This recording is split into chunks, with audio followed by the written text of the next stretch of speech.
Deep dive, techniques and mindsets.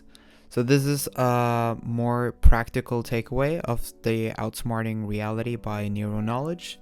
So we'll do a deep dive into the 3 techniques that are presented in the book, or the 2 techniques, and then the one that is the most important in my opinion. One is the 2-part visualization loop. The second one is emotional alchemy, and then the ability to follow through or the inability to follow through. So emotional alchemy is a very powerful process for transmuting your negative emotions into positive perspectives. So how you do that from a how-to perspective is your first step is to relax, calm your mind, and this can take however long it takes. The second one is you bring the adversity to mind. So whatever stresses you out, whatever situation that arises that creates a crisis or emotional distress in you. And step number 3, you fully feel the negative emotion without resistance. You just let it be. You don't try to overanalyze. You don't try to do anything crazy. You just sit with that emotion for however long it takes. And then step 4, staying with the emotion until it shifts. So there's no rush. It can take 10 minutes, 40 minutes, 50 minutes. Time doesn't really matter. And when you slowly start to realize that the emotion is kind of dialing down and you're getting back into control, you're reaching a state of neutrality. And that happens when the negative feeling starts to fade. And when that happens, you have the ability to extract the seed, which is the lesson, the learning, the understanding, the knowledge, the experience, the wisdom, or the new perspective that you just found. And when you can transform that negative feeling into something positive or a positive seed, you can feel that positive shift. And we'll come with an example afterwards. And what you do with that positive shift is you integrate that by focusing on that positive seed, right?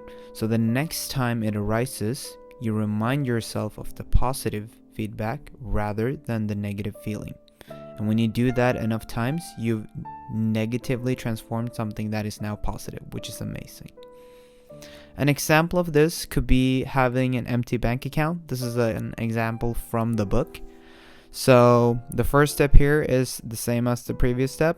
Relax your mind. You begin by finding a quiet place or lying down or whatever makes you relaxed.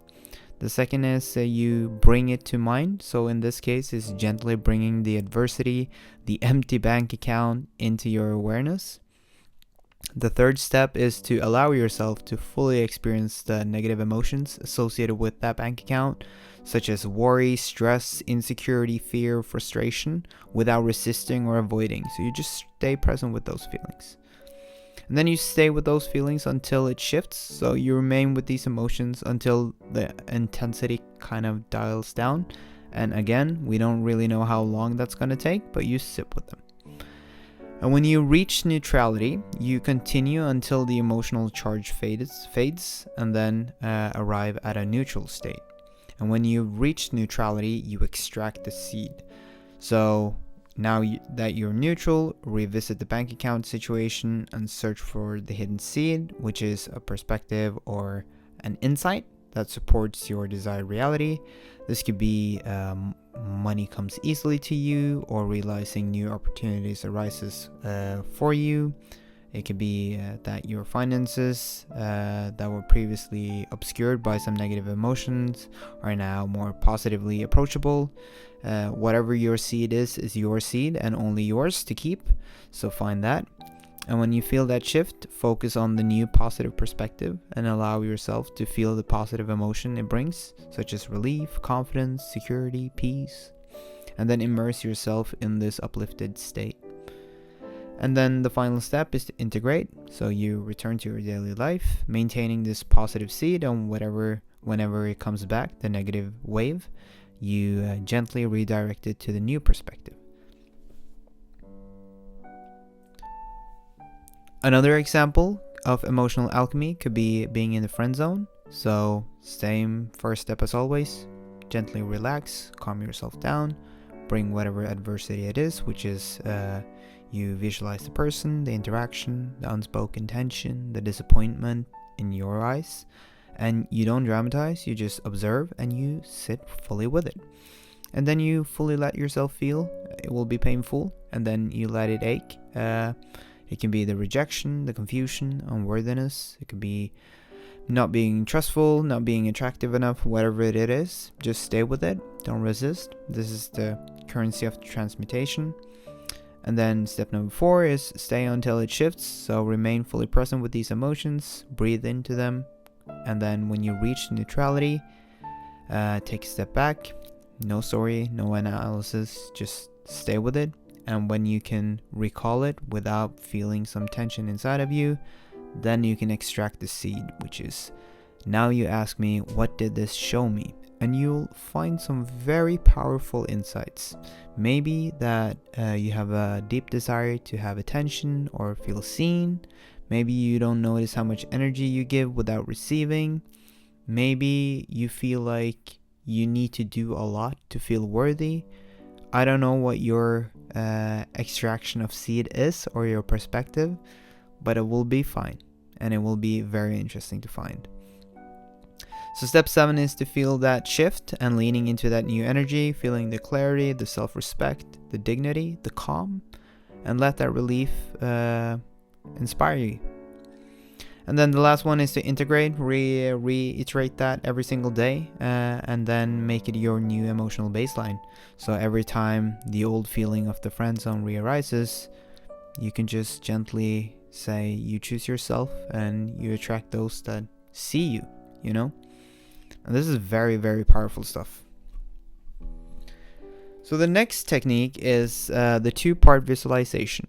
So the first part is something called practice of visualization. So you do the same thing as the previous one. You clearly define your desired reality. Maybe it's to be wealthy, maybe it's to be fit, maybe it's to be strong or powerful.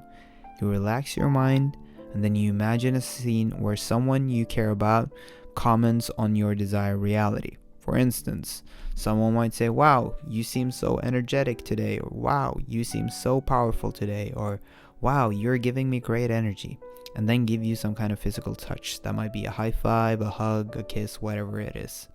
And then you replay that scene in your mind from someone you care about, and you feel that emotion deeply, and then you can gently stop when you feel strain, or it feels like effort, or you feel like it's becoming mechanic. Then you can kind of take a step back and enjoy that. And then the part 2 of that visualization is you find a simple sentence that reminds you of your desired reality have manifested, and then the first thought you would envision when your desired reality is manifested. So that might be, wow, this feels so amazing, or wow, this came so effortless to me, or something along those lines. And then you define that feeling that you would feel when your desired reality becomes manifested, which is always gratitude, calm, happiness, security, all these amazing feelings. And you repeat the sentence throughout the day. And what's again important here is don't force, just go with your energy and go with the flow here. So here's an example of how that might look. You clearly define your desired reality. Let's say you want to feel more energized, you relax your mind, friend comes up to you, wow, you look so energetic, gives you a high five. Replay that scene in your mind and feel that emotion deeply, and stop when you don't feel deeply about this, or you feel like it becomes mechanical. The last part of this video is self-trust, self-mastery, and self-worth. These are very deeply interconnected. And here is a very powerful concept from the book called the ability to follow through versus the inability to follow through. And that essentially is you saying something and your mind obeying that. And the only way that happens is through your self-discipline. So when you say you're going to do something, you better do it. And don't have any half plans. So this is for all those productivity junkies that don't really follow through on their word. Be very careful to what you say yes to yourself, and then follow that intensely, and then shorten the other stuff or the other tasks that you don't have to do, or the other things that you don't have to do. Be very meticulous about the things you want to follow through in your life.